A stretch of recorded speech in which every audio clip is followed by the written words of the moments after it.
Subhanahu. Subhanahu. Listen to the ocean. Listen to the waves crushing. Look up and look at the stars of look at the creation of Allah Azza wa Jal. Look at the billions of grains of sand that you are sitting on. And look at the trees that surround us. Subhanak Ya Rabb.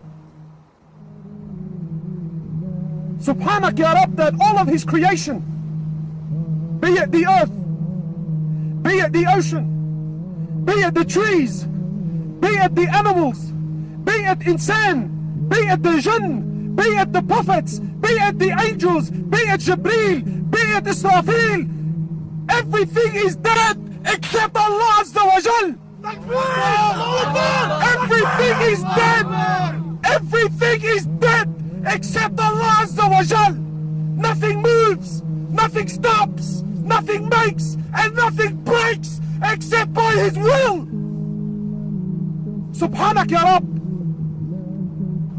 This dunya, millions of light years, you know those little dots, they're millions of light years away. Millions. Some of them don't even exist anymore, but their light is traveling so far a distance. It could have died 1,000,000 years ago, and you will continue to see its light. That's how far away it is. Subhanak Ya Rabb. Subhanak Ya Rabb. Rasulullah sallallahu alaihi wasallam told his companions, I see what you don't see, and I hear what you don't hear. Verily the heavens have squeaked, they're creaking, overloaded. He says there isn't room for 4 fingers. There isn't room for 4 fingers, except there is an angel in prostration to Allah. Except there is an angel in prostration to Allah. Subhanak Ya Rabb. Is Allah not perfect? Is Allah not perfect? Everything He does is perfect. His creation is perfect. His Nabi is perfect.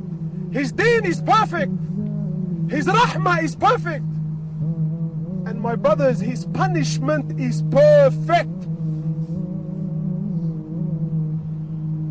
On the day of judgment, when all of man, from Adam to the last of them, will stand in front of Allah Azza wa Jal, and all of the jinn, they will stand in front of Allah Azza wa Jal on a day that is 50,000 years long. And the sun will be a mile. The one who narrates the hadith says, I didn't understand what Rasulullah ﷺ meant. Did he mean a mile, meaning the stick the Arabs used to use to put kahla? They used to call this a mil. He says, I don't know if Rasulullah was he referring to this, or was he referring to the distance of a mile? The sun will be a mile on top of your heads. And we will be drowning in our own sweats. And Allah Azza wa Jal will call. He will call for Nar Jahannam to be brought forward. He will call upon the angels to bring forward hellfire. Picture this. Picture this. 70,000 ropes. Each rope has 70,000 angels. That's 4.9 billion. 4.9 billion angels. And they will drag Nar Jahannam forward. They will bring it as they have been commanded. They will bring it forward. And we will be watching. We will be watching. When Nar Jahannam sees the disbelievers and the sinners for the first time, it will burst in anger. It will burst in anger. Such a sound. Allah is perfect in everything He does, and He's perfect in His punishment. What can I tell you about Nar Jahannam? What can I tell you? Rasulullah ﷺ was sitting with his companions and they heard a sound. He says to them, did you hear that? They said to him, yes, Ya Rasulullah. He said to him, do you know what it is? They said to him, Wallahu wa Rasuluhu a'lam. He said to him, this is a rock that was thrown into hellfire 70 years ago, and only now did it reach the bottom. Only now did it reach the bottom. How big? 4.9 billion. But that's not the scary thing. Allah Azza wa Jal is promising Nar Jahannam that you will be full. I will fill you up. Halim talaqti, he says to it. Are you full? Is there any more room? And it says to him, Hal min mazid, bring it on. Is there any more? Is there any more? This is what I was designed for. This is what I was created for. Bring them on. Is there any more?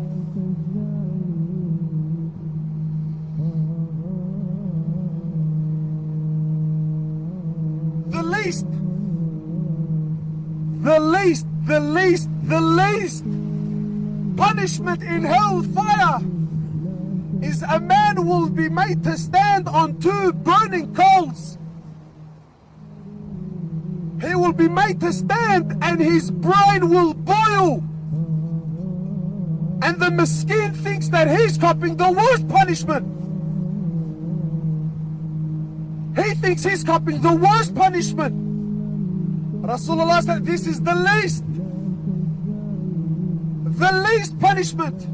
What was it, Ya Rasulullah? The least punishment. Your brain will boil. Allah is perfect in everything He does. He is perfect in His creation. He is perfect in His rahmah, and He is perfect in His punishment. Do not delay. Do not delay. This is an opportunity that was given to you by Allah Azza wa Jal. He brought you here. He gave you this opportunity. My brother, do not go back to Sydney in the same condition you came. Ya ayyuha alladhina amanu qu anfusakum wa ahlikum nara.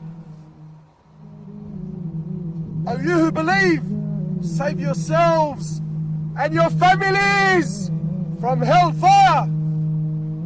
Its fuel will be men and stones.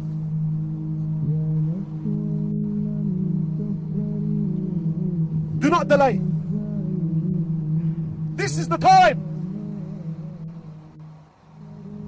May Allah subhanahu wa ta'ala have mercy upon us all and forgive us all. Inshallah, Ameen. Ameen. Jazakallah khairan. Allahu Akbar. Wallahi, brothers, after these beautiful talks and reminders, that I know that none of you doubt that each one of these brothers had spoken from their heart. I know that these talks are coming straight from the heart to the heart. And every single one of us now is sitting down and comprehending and thinking and saying, you know what, it's true, it's true, it's true, it's true. But what's next? What's next? Are we going to go back after what we've heard? After this beautiful feeling that some of us never ever felt this beautiful feeling ever in their lives. Wallahi, there are people dying just to get this feeling that you are getting right now. Why is it you that at this camp? Why is it me that Allah had gathered us here tonight? On a night which is night full of corruption. People disobey Allah, drink alcohol, commit sex and do this and do that. And Allah Azza wa Jalla wanted this group of believers to get together for the sake of Allah, to remind themselves of Allah, to remind themselves about the day of judgment, to remind themselves about the love of Allah and His Messenger. Why is it me? Why is it you that we're here? Isn't that alone worth to thank Allah subhanahu wa ta'ala to the day of judgment? Doesn't Allah Azza wa Jalla deserve to be thanked? I ask you by Allah, is your Lord Allah worthy of being disobeyed? Does Allah deserve that disobedience? Does Allah deserve that negligence? Does Allah subhanahu wa ta'ala deserve us turning away from Him? Does Allah subhanahu wa ta'ala deserve us not worshipping Him?